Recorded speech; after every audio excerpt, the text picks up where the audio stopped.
Good afternoon, South Africa. Welcome to Afternoon Express on this lovely Friday afternoon. I'm flying the ship solo today, so aye, Captain. Coming up on the show today, we have amazing female artists. But before we get to that, recently we created a new hashtag on our Friday shows called Afternoon Staring.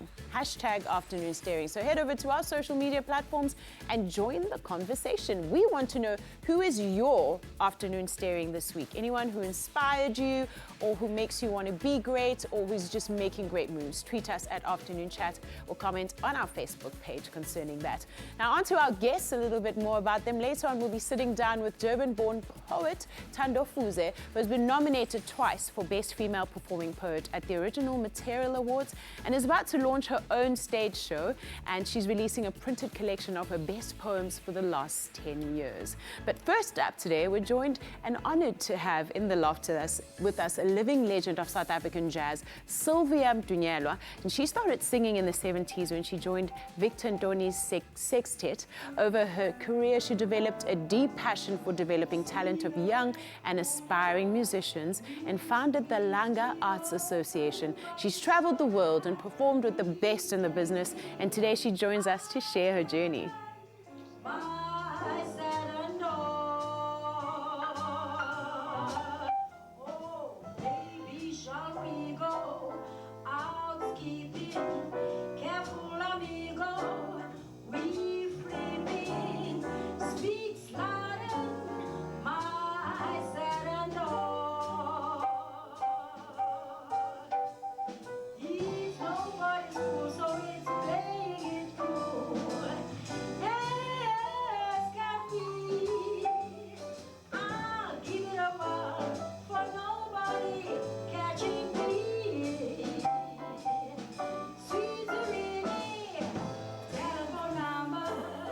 A warm welcome to you, Mama.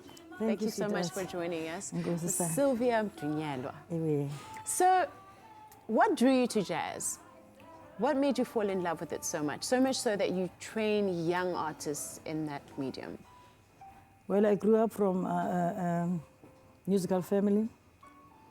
My eldest brother and sister, they used to they were singers. And they used to practice at the back of our home. And I used to listen because in the olden days, actually Langa was a mecca of jazz where I was born. So in the olden days, they used to play records, long playing records, and jazzy stuff like Ella Fitzgerald, Sarah Vaughan's and all that. Yeah.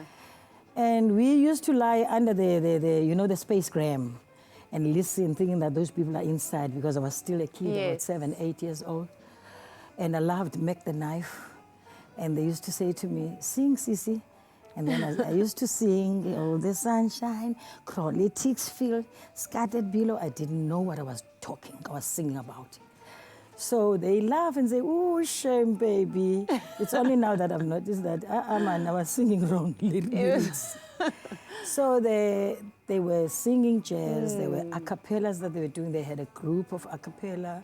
They had everything. From there, I never stopped because all the musicians in Langa, they used to visit my home. People like Victor Ndoni, and there's so many of them. Yeah. They used to visit home, and I started singing from an early age, but not on stage, not knowing that I'll be a singer one day. A stage performer, yes. I just loved music. What was the atmosphere in Langa those days? Just socially, politically, what did it feel like? Wow. Those were the days, that the Boers used to stand, soldiers used to stand in front of our homes with all the guns watching. And the tanks. Yeah, and when I see kids today, I say, I wish those days can come back because we used to be at home before 6 p.m. And we used to be sitting with our mother and father telling us stories, and it was nice. And after, that 8 o'clock is going to be a prayer time, they'll be singing the hymns and everything, and they'll be praying. You will never go out again. But today you find a youngster playing outside at 9 o'clock in the evening. Wow. And Langa, when you come to Langa from N2, it's Bunga Avenue. Those days you come in on Sunday. there are those sisters who are working in Sea Point and somewhere, so it's their off days. Now we're watching them coming back with those stilettos. You think that stilettos are today? They were stilettos then. The high heel shoe with no pantyhose. They're walking. There's a street called Ndabeni and a street called Jabavu. Yeah. When you walk into Jabavu, there was a house that had an upright piano. And they go there, they call it a tea party. Okay. And there you find a roast chicken and a steamed bread on the table. Now there's going to be a competition, dance competition. Okay. Now whoever is winning is going to get the roast chicken and the steamed bread. Now we are so young, we want to know what's happening. We're peeping through the windows. Okay. And this guy is playing, so no Sam, sing a G, si so no Sam Mali. And we're watching all these ladies playing. Yeah. Coming from there, you're going straight to Washington Street is the main street. There is a lawn right through. We lie there on our tummies, we're watching these beautiful sissies and gentlemen. And they're dancing and dressing singing. to kill. And under the lamp pole there are 4 or 5 guys who are singing a cappella, I tell you. It was awesome. Yeah. And from there, we never stopped learning from them. In the afternoon, they're going to afternoon jazz at the hall there, and everybody's playing there. We also want to go there. You also want to go and see. And they chase us away because we're not supposed to be there. But It sounds like a little sapphire town. It was, and it was a kind of, you know, the next door neighbor, you always think that mama is my grandmother. You think that you're related to each and every person that's yeah, and that's also there. because your parents give everybody permission to give you a hiding if they find you doing something naughty. Exactly. That's what was happening. But it was a mecca of jazz. Langa was a mecca of jazz. Yeah. You find Victor Antonis, you find Ezra, Ngukana, Duke Ngukanas. Yes. You know, there was a guy called Bugs Gongo who was a piano player, a maestro. He was our Quincy Jones. Wow. He was great. And you find... And obviously all these people were self-taught. They never went to school for music, but they had an ear for music. And it was fun. Nobody cared. Because if you sing a song now, they're going to accompany you now with harmonies. It's very rare to get that. Yeah. You must have been singing in the choir if you're going to do harmonies. Wow. Otherwise, you can be a soloist. If you don't listen to yourself or listen to the next part, then you're doomed. Yes. You also traveled the world to really magnificent places. What are some of the ones that stand out for you? Well, I started early 80s. I traveled with a group of marimba who were rehearsing in my house because I could see a potential, and I led them there. The marimbas were packed next to my bed, and I didn't mind because I could see that these kids want to do something. So we were invited in Canada to an international children's festival, and then kids cannot go there without parents. So I was parenting them, and we went there. That was my first visit. And we came back. I never stopped. I won a scholarship going to UCLA. And I was there observing what they're doing, merge it with what we're doing in South Africa and plug it back to our children. Yeah. And I never stopped. I went to Germany. I went to South America. Each and every place that I go, they call me back. That's beautiful. Because I do my jazz with my African thing. Yeah. And when I start with my African thing, then I can't get enough. I tell you. Well, we're going to be back shortly with you to chat a little bit more. We're not done with Sylvia yet. She'll be back with us on the couch after the break.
Welcome back to Afternoon Express. We're back on the couch with our beloved jazz legend, Sylvia Mdunyelwa.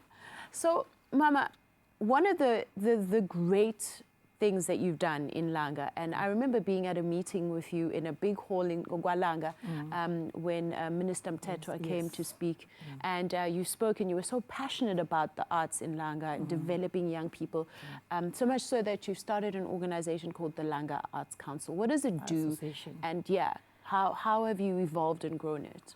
Well, immediately after the ministers' meeting, we organized ourselves, and we had this association, Langa Arts Association, with all the musicians who are interested in doing something, because you find there are musicians that are not interested. They lie, you must call them, and they come and make money and go. Yeah. It is not like that. Now, we wanted to be people who are looking after the artists. When somebody wants an artist, they can come through us, and they can talk to the artist after they came to after us, because other people are using these kids, you know. They want them to perform for nothing. They wanted to do something, and some of them, they soloists already. I groom them up, and they are soloists, but I'm teaching them to know the industry. You do not wake up a diva. You do not wake up a legend. You've got to earn it. You've got to work hard. It's not an easy thing to do. And you must be able to listen to what you're doing. Yeah. And in fact, it starts with respect. If you don't have respect and you don't respect yourself, there is nothing that's going to happen to you. You've got to respect the industry. You've got to respect the time. You've got to know what you're doing. You don't just go on stage and entertain people just because you want to entertain people. You don't do that. Music is like communicating. If I sing to you now, I'm communicating with you. I want you to feel what I'm saying to you. I'm saying something to you. Even if I catch one person, I'm happy because I know that I've healed that person. Yeah. So if they can learn those kind of things, for me, I'll die happy. Yeah. Well, one of the youngsters that you had the privilege of grooming was our very own Brenda Fassie. Tell us about the young Brenda Fassie. Nokzola is her name. Brenda Fassie is from Fassie's home in Makana Square. Okay. Her mother was a piano player. And we used to visit the home all the time because Auntie will play piano for us and everything. And then there were youngsters, kids. They were called Tiny Tots. Okay. It was Brenda, Lindiwe, and others. Lindiwe is Brenda's sister. And then Auntie said to me, Ncediwe, which is my home name, my name at home, Ncediwe, please, I want you to coach these kids. So I was listening to them and teaching them what they were singing and dancing and everything. Brenda had a very tiny voice, but Lindiwe had a matured voice. I thought it was going to be Lindiwe before Brenda. Right. We were going to be start. Right. But Brenda was a very clever kid, very inquisitive. She used to come from Joburg when she went to Joburg. And she used to come from Joburg and come straight to my home and throw herself on my bed and smoke. And I say, Brenda, I say, hey man, man. And we chat and chat and chat. In the meantime, those marimba kids are rehearsing at the back. Yeah. And they're singing a wrong note. I scream through the window, hey, don't sing the sister of the song, man, sing the song. And Brenda will laugh sitting here. After 5 o'clock in the evening, Brenda was there from 10 o'clock, 11, 5 o'clock, and she says, hey, Sisne, you know what? I haven't been home. I'm from the airport and here. I came straight And I said, but what is Auntie going to say? Mama will understand. Don't worry, I'm going to Mam Kwena now. Her mother was Mam Kwena. Then she will go there. And we've been together for quite a long time. Yeah. And I visited her in Joburg one time. She had a glass house there. And she said to me, Sisne, I'm clean. Because she was smoking, was doing all sorts of things. I'm clean. And I said, that's nice. But fortunately, she's clean, but she's got a savannah. And she's talking to me, and she went into the room and came out with that dress, Tiny Tots uniform that they had. Way it was back. this small. And she said, "Do you still remember this dress?" Oh, And I wow. said, "Hi, Brenda." And she said, "Yes, I kept it." And I said, "That's nice." After that, she took a perfume. I had dreads. And she took a perfume, and she was spraying me with this perfume. On your dreads. Listen, sis, don't die now, because I want to do something for you. There's something I must do for you. And I said, "Who said I'm going to die?" I said, "It doesn't matter, but I don't want you to die now." And I laughed at her. And then she died before I did. She was a smart kid. She was warm. She had a big heart. She wouldn't see a person walking down the street with nothing, and Brenda will give her something. Yeah. And when I said to her, "Brenda, I don't want to talk about Brenda and me all the time, because people think that I'm a name dropper." And she said, "Come and bring them to me." Who's telling you. And I took a video of that. You're not only a jazz musician, but you're also an actress. Yes, I do. Yes, you've been in some great films. Tell us about the most prominent ones that you enjoyed or always stand out for you. There's a lot. I did stage productions when there was Yes, of People's Space course. Theatre. Actually, I started being a receptionist at the Space Theatre, where there was drama happening. And I did filing. Like I said to you, I was curious, and I went on stage. I did drama. And Sundays, there used to be jazz, and I would go and sing with Martin Barrow, Nick Carters, and all those guys. And I never stopped. Then there came the movies. First, it was SABC's movies and all that. Yeah. And I've done the most beautiful movie. It was done by students. It's called Freedom Road. Yes. Beautiful. And it was the competition project. They were competing right around the world. And I won Best Actress on that one. Beautiful. And I did Butchers and Shepherds and Butchers. I Now Pronounce You Black and White. I did, I can't remember. There's a lot of There's them. a lot of them, but you've had a very fulfilling acting career. Mama, thank you so much for joining us today and Thank you, sharing your sweetheart. beautiful stories. I wish I could listen my to them love. all day. Okay, thanks. Coming up after the break, we've got a special surprise in the kitchen. Teen chef Tanaka Javaraza joins us to make the perfect Saturday tea time treat, Rice Krispie treats. Make sure you head over to our social media platforms and add your comments on our questions for the day.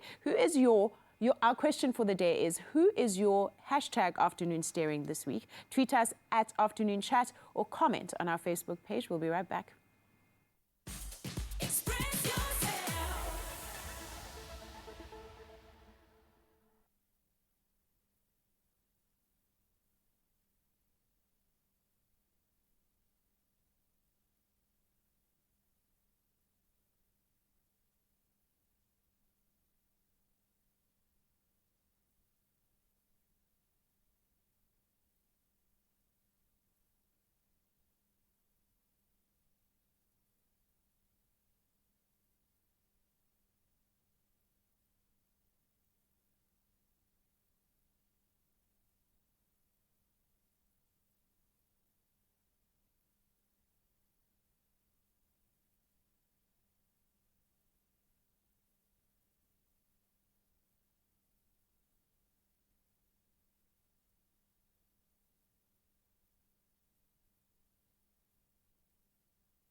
Made with love by Clover. It's sweet time in the kitchen on Afternoon Express, and it's Friday, and time to kick back with Super M. As we get into the school holidays, you're going to need a little help to entertain the kids, and we've got the perfect sweet treat for you. Welcome, Tanaka. How are you? I'm good, thanks, and you? I'm very good, thank you. So join us as we whip up a batch of Clover Super M Rice Krispie treats by sending an SMS with the keyword Clover to 33650 to get the list of ingredients needed to make this beautiful recipe. I love these. These are my favorite treats. They are crazy. They're delicious and so easy to make. Yeah. I thought I had to They're bring quite someone in the filling. kitchen. Yeah, really. So Tanaka, she's an amazing chef. I actually saw this in action this weekend, cooking in a cooking competition. She did so well. Congratulations. So well. Thank you. So I had to bring her in studio. It's actually her second time in kitchen with us, isn't Yes, it? it is. So today you're going to be in charge of this. I'm going to start doing your prep. So in this part of the year, we got some marshmallows, some mini ones, some big ones, and I've added some cream soda flavored Super M. That's going to kind of melt. We know what happens when you add heat to marshmallows. They just kind of go, they do like the sweet sticky fluff. Oh yes, I love that sweet sticky. So I'm going to get working on this along. And then, Tanaka, you can actually tell us about your competition. How did it go? It went really well. It was super exciting. So last year I didn't make it into the top 3, but this year I made it into the top 3 and it was really cool. And I competed and I walked away with a bunch of super awesome prizes. Yay! Everything is super awesome, Super M awesome. Yeah. Okay, cool. So as you can see, the marshmallows are kind of melting now. They're melting. Tanaka, I'm going to let you do some more stirring. Okay. Is this something you would actually make at home? It would. I would. They're really yummy and easy to make. And Do they're you so have like a tasty. style of cooking or like a cuisine you prefer? My favorite is Mexican. Hey, love them. mine too. Mine too. Yummy. Robust too. flavors. They're really yummy. Do you speak a bit of Spanish? No. Okay. We're going to work on that. We're going to work on that. Yeah. Well, what I'm loving about this is, I mean, it's a slow heat and Yeah. it's quite mellow. You can actually get the kids involved. Absolutely. Yeah. And I mean, it's school holidays now. And I we know, all- tell me about it. And this is a great way to keep the kids busy. I'm sorry, young adults. Yes. Young adults to keep them busy in the kitchen. This is quite, like I said, a low heat. Nothing scorching right now, and you're managing it really well. And it's foaming up quite nicely there. And it's also when kids get to use their hands in the kitchen. It's really great, you know? Yes, yes. And when they're responsible for the food that they eat, whole new ballgame. They can't complain at all, at all. Any Yes. particular reason you chose the cream soda flavor? Is it just because it's everyone's favorite? It's really yummy. Actually, I like a combination of the chocolate and banana together. Oh, really? Yeah, My absolutely. favorite is cream soda. Cream soda. Yeah. Okay, look at that. Yeah, cream So, soda. but yeah, totally. Yeah. Use any of the flavors that you like. Okay, this looks but Looking done. great. Go for it, They're chef. lovely. Okay, cool. Wow, look at Okay. that creamy can add it all, actually. marshmallow goodness. There we go. Great. Yeah, yeah. Great. Yeah. Thank Stir you. that in. And to our little viewers out there who are watching, please be careful if you do want to make this at home, especially the stove part. Have an adult around, please. Okay. All right. I'm When it comes actually together, waiting so- for the Rice Krispies to pop. You can kind of hear them. Yes. Yeah. It's happening. It's happening. Yeah. Oh my word. Okay. Okay. And the smells right You know, now. can I tell you a very special story about these Rice Krispie treats? There was a time when I was living in LA and I was hustling, chasing my dream, and I was going to from audition to audition, and sometimes I didn't have enough money to eat, so I'd go into a store and buy Rice Krispie treats, and I'd probably eat like 3 a day, and I wouldn't have to eat all day. No wonder you were saying they're so filling. Look at that. That's a great. Yeah, Okay. I know some stuff about Rice Krispie treats. Okay. And they always to get me into a good mood for my next audition, so Oh my they word, were okay, so you're perfect. going to be in an amazing mood for the rest of the show. Okay, so let's get 2 spoons now. I like to kind of let it cool a little bit. We saw how Yeah. hot that was. But actually, it's kind of cooled quite a bit now with you folding it and stirring it. Some air's got in there. But it's all great to use spoons. Yeah. Okay. And then it's quite sticky. And the longer you let it set up, it'll start firming up again. I mean, that's how it actually sets. It becomes those Right. cute little balls. And what's really cool about it is you can make it into any shape you actually want, eh? Absolutely. I Yeah. mean, you can use cookie molds and just pop them inside the mold and get like heart shapes, star shapes. Or you can just pack the whole tray full of this, let it Yeah. sit and cut little cubes. Yes, That's even little better. squares, Okay, yeah. so you get the idea. So you can use your hands or the spoons, mold them in. So Tanaka, you've got the balls that you molded for us earlier. I did. What happens Okay. now? So at this stage, we're going to take some skewers. I'm just going to Okay. insert it in there, and then you can dip it in white chocolate or green food coloring chocolate, and then you can just like Green food coloring chocolate. yes, nice. we just put a little bit of green food coloring to make it look fun. to make it look cream Kids. soda-y. Yes, and And enhance the comes flavor. through, Yeah, Which is really great. and then you just can like Okay, wonderful. yeah, and then after you've Love done this, that. you can put some sprinkles and make it look pretty. Okay. This is so sweet, so rich. And you can down it with some Super M. Yep. I And think then there'll be a leave perfect them to combination. sit. Well done, Wow. that easy. Wow. So these are some that you made earlier, hey? Yes. These are so I'm good. gonna try making one. I love that one can just walk around with them, just Yeah.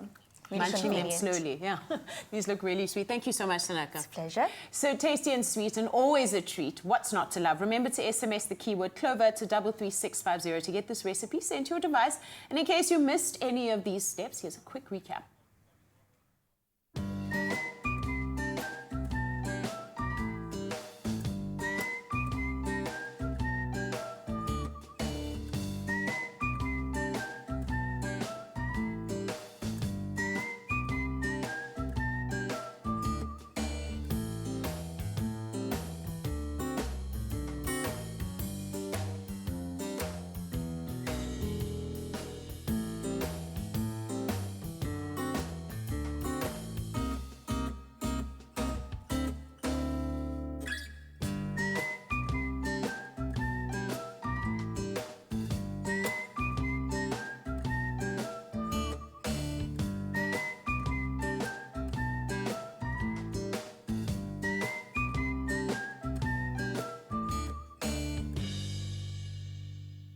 Made with love by Clover.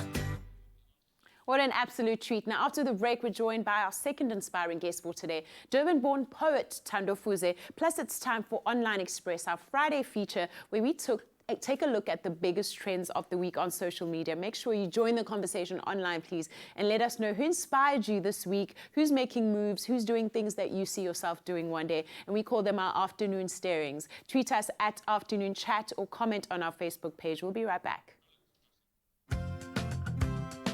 Made with love by Clover.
Welcome back to Afternoon Express live on SABC3. Now, joining us now is Durban-born poet Thando Fuze. She's been nominated twice for Best Female Performing Poet at the Original Material Awards. And this month, she's launching her one-woman show called The One Woman Show. It's not called The One Woman Show. I'll tell you what it's called now. It's called Conversations with the Human. She's also releasing her book titled Conversations with the Human, which is a collection of poems she's written over the past decade. Welcome to the Loft. Thank you so much. Lovely to have you with us. Thank you. It's good to be here. It always inspires me, and I always wonder what leads really young people to become poets, because it always feels like poets are these old scribes who've lived these long lives and have these long stanzas to write about life. That is the kind of thinking we're trying to change as young Right. people, because now we write about things that are happening now, and we're writing about things that are relatable, people's lives, what we experience in our lives, that people can relate to, and not something that was written 100 years ago, maybe, you know? Right. Because people cannot relate to that now. We are facing different things now, and that is what exactly what we are writing about. Right. Yeah. Now, Conversations with the Human, is that the book, the name Yes, of the book? that is the book. The book is coming, and the One Woman Show. Is also Conversations with Yes. the Human. So what will happen is I will be launching the book first. Okay. Yes, and then the following day it will be a showcase of the poetry that is in the book. Right. So that is what's going on. Yeah, and poetry always strikes me, because from a very young age, I loved writing poetry. When you finally compile all your poems into one book, it feels like it needs to be poems that you've written over time. So poetry books are amazing in that they can't be books that you write in a year or in Right, 6 right. months or, you know. Right. I mean, some people do it. but Yeah, I mean, yes. I guess for me, I just had to pick poems that represent me and the different styles that I write in. You know, so I had to choose from when I started to where I am now, so that people can get, you know, a taste Your of journey. Yes, exactly. Yeah. So that people can be able to follow where I've been, you know, where I started, and how much I've changed and how much I've grown in the poetry scene. And also, I mean, it's interesting how one evolves in terms of being an artist, a writer as well. And as you grow, obviously, you know, you experience things differently, and you turn to find different ways of approaching the art itself. Yeah. Yeah. And how have you seen your voice grow over the years? I mean, do you look at stuff you wrote like 5 years ago and you're like, Yes. Yes. but are you able to own that and say, well, this is also me and it's fine? You know, like you said, it's a journey, you Yeah. know, and you also have to embrace that, how much you have grown, and appreciate how much you've done and how much you've worked to get where you are. But I do look at some stuff and I think, oh my God, We all do. what was this about, you know? But I also appreciate that I went through that, and I had people who helped me through it, you know. And there were some poets, you know, before us who showed us the way, obviously. But I mean, it's a great experience. Yeah. I mean, you've had the great privilege of being mentored by Umamgcina Mhlophe. Yes, How did that come yes. about? How did you pull that off? She was running a program in Durban for young people. There was a bunch of us, you know. But, you know, some people just really do it because it's a hobby, you know, and some of us carry on with it. And I guess, you know, she might have seen something in me, because even now, you know, we're still trying to push. She was, in fact, the very person who said, when I told her I wanted to do a one-woman show, and she was like, well, you really need to write a book as well, you know.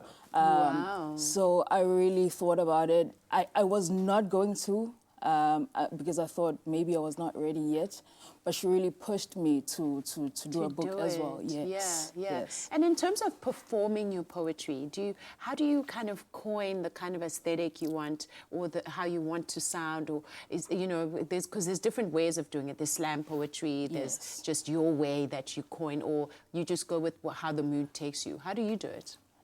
Well, for me, I think it's very important for it to be as authentic as possible, and for me to sound like myself when I do it. You know, and we always tell other upcoming poets to find your own voice, you know. Yes. And that is mostly when you speak in your speaking voice. That's where it starts, you know, and so you sound more original. And the poem kind of leads you, you know. At least that is what it is like for me. So the poem kind of leads the emotion, leads the direction of the poem and the performance as well. Yeah. So, yeah, mostly for me, that is just how it is. I just be myself. Yeah. And conversations with the human. What are some of the themes around that drive those conversations with the human? And I guess you're talking about the collective human. Yes. Human collective, rather. So mostly the book is about my own personal experiences because it's my first book. I just sort of wanted to introduce myself to people who have maybe not heard some of the poems that I do. It's themes like love, family, and you know, love in every way that we experience it, you know, friendship, you know, relationships, that kind of thing. But also just really personal experiences that, you know, you might find other people relate to, like a relationship with a mother, things like that. So, yeah, I just picked poems that I thought would represent me better. Right. You're going to be performing for us a little bit later. What's the poem you're going to be performing? It's titled In Search of Self. In Search of Self. Yes. Wow. And that's a lifelong journey. Yeah, and it's just really just me sharing my experiences of growing up. Yeah. Yeah. Yeah. Well, it sounds really amazing, and it sounds like you've already had a very rich experience. Anyone listening out there who wants to be a poet, what top 3 tips would you give them? Don't stop writing.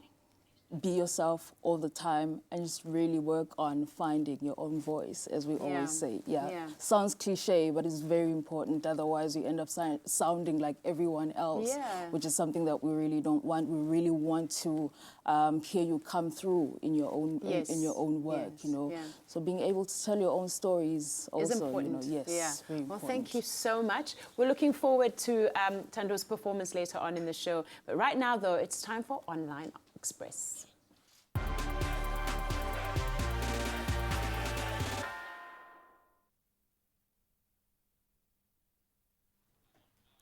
It's that time of the show on a Friday again that World Cup fever has hit, and you can see by the posts from fans on the various social media platforms. While Bafana are not in Russia representing us, another seemingly unlikely team came up to fly the South African flag high. And they're a soccer team. They're called Vakegula, which means grannies. They hail from Tzaneen in Limpopo, that has captured many hearts in this week's afternoon staring.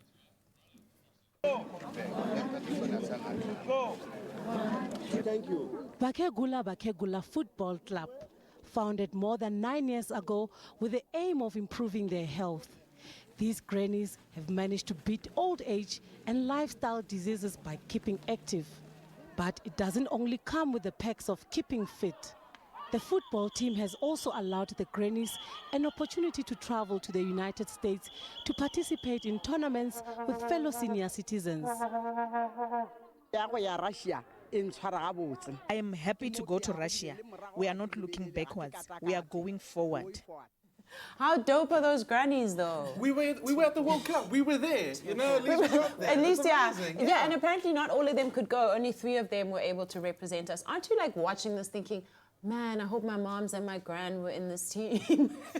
I think it's absolutely amazing to see them represent like that. And that's a physical game. Did you see them? They were running up and down. Those guys are running. That's crazy. Yeah, what do you think? 2 flights of stairs, I'm done. But Yeah. they have the energy for days, so it's really great to see them do that. It's really, really inspiring. And apart from that, they're not doing it in like long dresses and everything. They've got the whole gear on. Yeah, they look really cool too. Yeah, no. So now they've got 2 teams. There's one that's like from 50 to 60 and 60 to 80.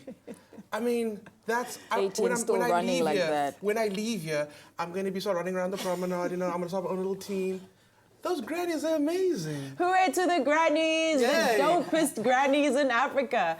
And another afternoon staring is the dynamic music duo Faka, who had Kendall Jenner, Bella Hadid, and other models walking the runway to their music at a fashion show in Milan. Now, this image of Fela Gucci and Desire Maria, who make up the duo, pictured with Donatella Versace, blew up on social media. Whoa. Isn't that incredible? Saw that. I mean, look at that swag. It's just dripping off of them. And please note that they were dressed by Donatella's fashion line, invited to her house, and had front row seats at the show. Afternoon staring indeed. What do you guys think? Yeah, that's really cool. I would want to be that.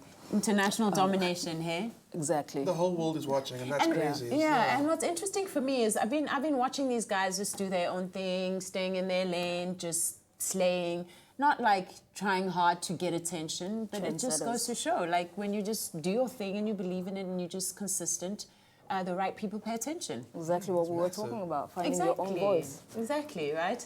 So another very disturbing story that happened this week is a troubled rapper-singer Extension was shot and killed on Monday in Florida, and in what police called an apparent robbery attempt. Now, investigators have arrested convicted car thief, 22-year-old Dederick Williams, on the charges of first-degree murder, driving without a license, and violation of probation. Extension, real name Jase Dwayne Onfoy, was pronounced dead at the tender age of 20 years old. Wow, that's young. The rapper died while still awaiting his court date to face charges for assaulting his pregnant girlfriend. Now, a tweet surfaced that read that, the tweet read, "I got a video of #Extension's close-up dead, but I decided not to post it. Like this post and inbox to see." And obviously people started inboxing and wanted to see this. But a lot of people were disturbed, understandably. Many were outraged by the footage surfacing and doing the rounds on social media. And Phoenix tweeted, "The lack of respect is disgusting and leaves me very concerned with mankind. Why would you record a man dying?" What are your thoughts, guys? I'm disturbed. I'm so disturbed. Yeah, I think it's very insensitive. I think also as humans we've just lost it. On social media, there are some things that you really should not post. I mean, far beyond being ourselves and posting things and things being posted about us, we have families, you know. And if his family sees that, I mean, how does it make them feel? Exactly. It's really insensitive of people, And also, I just think, imagine a human being is dying in front of you, and the first thing you think of doing is to record them. Instead of helping in some it just, way, you know? it just shows such a lack of presence, a lack of empathy. A soul is leaving a body. It's like, okay, is that the first thing you go for is your phone? I mean, that's so crazy. Could it be because we're so like desensitized from social media right now? I mean, how do you stop from seeing like horrendous crimes and murders on Facebook? You're just scrolling and it happens.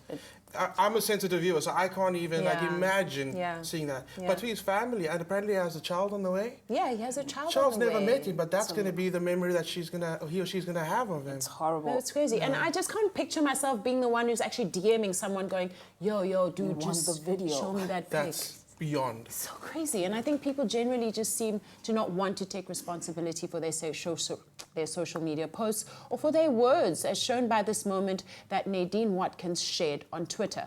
So Friday night, on a flight from Johannesburg to Durban, Reverend Solomzi Mabuza witnessed the woman sitting next to him call the black flight captain and passengers using the K word on a message to her boyfriend. Solomzi alerted the crew, the flight was turned around and the woman was removed from the flight. Now, this is a zero-tolerance approach to racism, and we're all for people standing up and actively opposing such bad behavior. But there's also the argument that's coming from some people saying that, well, it's her personal phone. Why are you reading somebody's text while they're texting and it's on their phone, they're not saying it to anyone, it's personal? Why are they saying it? What are they, why are they saying it? Yeah. We all know what it means to a lot of us, you know, and I think also it's people not being able to take responsibility, you know. Yeah. So I mean, I would have also just turned around. So let's drop them. Right. I hear you. And those flights, I mean, we know the airline. You're sitting on top of the person next to you. Right. Yeah. And to be honest with you, that word, it's kind of a beacon. It catches your eye. It does catch your eye. Does. And he tried to like talk to her and talk some sense into it or understand. Yeah, apparently he asked her, why did you text that, blah, blah, blah. I mean, I also just think you have to be so comfortable with using that kind of hateful language that you're actually sitting there just going, yeah, blah, blah, blah, blah, blah. It means you use it all the time. All the time, you know. And I think a lot of people just need to grow up, really. You know? And take responsibility, because now she claims that her phone was that she, no, that was somebody else who claims that they were hacked. There's so many of them this week. We've chatted about some serious stuff today, and let's wrap up on a positive note. We want to give a shout out to all those who contributed and still continue to do so to the hashtag GramSham. TV producer and personality Jo Lurie took to Instagram to challenge her peers to use the same platform they use to keep up appearances, to let people in and be honest about the realities of their lives using the hashtag. And people are sharing incredible heartfelt truths using the hashtag #TheGramSham. The reason we're doing this is there's a proven link between a marked increase in depression and suicide and Instagram use, says Lurie. Letshego Zulu, Trevor Gumbi, Dumi Murake, Gail Mabalane, and Mel Bala are part of the long list of people that have shared their individual struggles via the hashtag. Do you have any GramShams to share? Send us your comments, and don't forget to hashtag GramSham and Afternoon Express. I really think it's positive. I mean, I wasn't surprised because I feel like I'm quite real at that. I'm really not trying to keep up with the Joneses. So some people, I think, were already in the space of being real on Instagram, but it's good to see people just coming out and supporting the hashtag. Hashtag no more filters. Okay, maybe, hey now. maybe, All right, maybe, now. maybe Come not, back a not bit. there yet. Yeah, not- today we're yet. spending the afternoon with two powerful women, jazz singer Sylvia Mdunyelwa and poet Thando Fuze. If you've just joined us, they'll be joining us together on the couch after the break to chat a little bit more, so don't go away.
Welcome back to Afternoon Express, and it's almost time to kick off the weekend. But before we get there, we just want to celebrate and thank our two incredible guests for today joining us together on the couch. Jazz legend Sylvia Mdunyelwa and poet Thando Fuze, a living legend and an upcoming legend. And if you have a moment, do go onto our Instagram Live and check out Thando's performance. Join us again on Monday next week as we focus the conversation on education. Joining the conversation is South Africa's youngest Dean Professor Thabo Mdunyelwa, who's 34 years old, and he's head of the School of Education at the University of KwaZulu-Natal. Thank you so much for joining us, ladies. It's been awesome having you in the loft with us. Thank you so much. Thank you so much for inspiring us. Guys. Any inspiring words you have for our viewers? I think Umama would have so much more to say. What I can say this to our kids. Believe in your dream. Follow your dream and do more. In Xhosa we say imali iyasetyenzwa. You've got to work for money. You don't kick a person outside and get money from his purse. You do the right thing. Education, education. Get to tertiary, work, get a good job, and work, buy yourself a car, especially if you're a girl.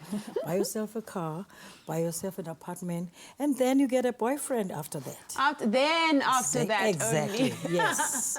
In that order. Exactly. I think that's great advice, Mama. Thank you so much. And Thando, thank you so much. We look forward to hearing your performance online. Thank you. And to all of you out there, thank you so much for joining us this week. It's been an incredible week on Afternoon Express, and I hope you enjoyed our online Express today. And we'll see you on Monday. Have a fabulous weekend. Same time, same place. God bless.